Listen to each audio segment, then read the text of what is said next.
It was pitch black when Shaykh Nariman's aged voice floated past my door and knocked me out of bed. "Prayer is better than sleep," he shouted with awful glee. I was too drowsy to register what I was doing, but my limbs felt wet and chilled against the pre-dawn breeze, so I must have managed to get through the ritual washing. The sheikh started the prayer on the cobblestones right outside the garden gate before I could fumble for the key.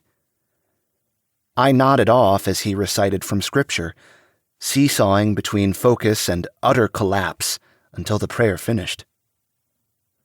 The sheikh turned around and faced me before starting his litany of post-prayer supplications. "Khurafa, my boy, come visit me today," he said after he finished. This was his 20th time making that request in the past 2 months. I'd counted.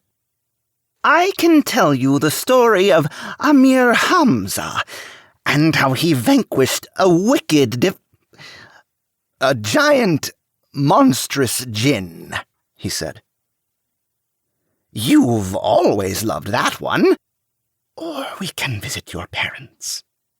He whispered the last bit. His wrinkled, white-bearded face was blank, controlled.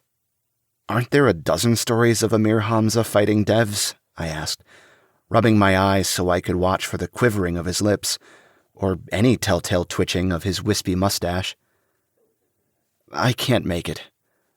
I have some responsibilities today." I felt guilty seeing that he didn't frown. After the first full month of refusals, he'd stopped getting disappointed. "There are many variations of the same story trope," Shaykh Nariman said, stroking his long white beard. "Amir Hamza, the hero, faces greater and greater threats, but by recognizing that God is far greater, he succeeds." I choked back a yawn, and he halted his lecture.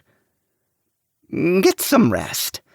I will come back to visit you later," he said, placing his right hand on his heart in farewell. Shaykh Nariman never shook hands.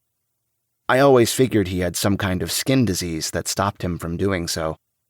He was perpetually pale and pasty. He turned back and let his gaze linger. "Have you smelled anything strange again recently?" I shrugged in response. He walked off, and I stared at my feet for a long moment. "I should probably get to work," I mumbled, as I noticed the molten colors of light crawling up from the horizon. I dragged my feet to the wooden garden gate, patted myself down to find the key with one hand, and counted out some of the things I had to do on the fingers of the other. Go to the baker. I had enough bread, though, and I could pluck and eat an orange. With honey, if I braved the hive lodged against a corner of the wall today. Buy meat. In 2 months, they must have cleaned up all the bodies. There was no way any seedy vendor would still be trying to pass off... Well, the meat would be only animal now. Gather seeds, fruits, and a few choice flower arrangements to bring to the market. The idea of taking anything out from the garden made my insides churn.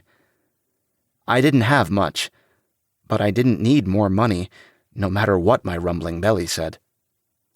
I only had to get food for myself, and the soil was kind, even when people weren't. Open the garden to the public again.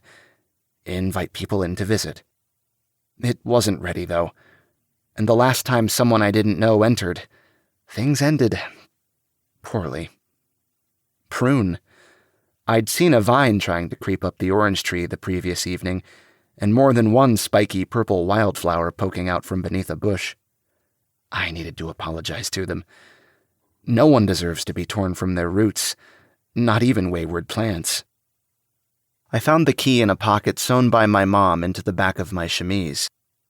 I unlocked the gate and then stepped in with my right foot first, like it was a place of prayer. Assalamu alaikum, flowers. Assalamu alaikum, trees.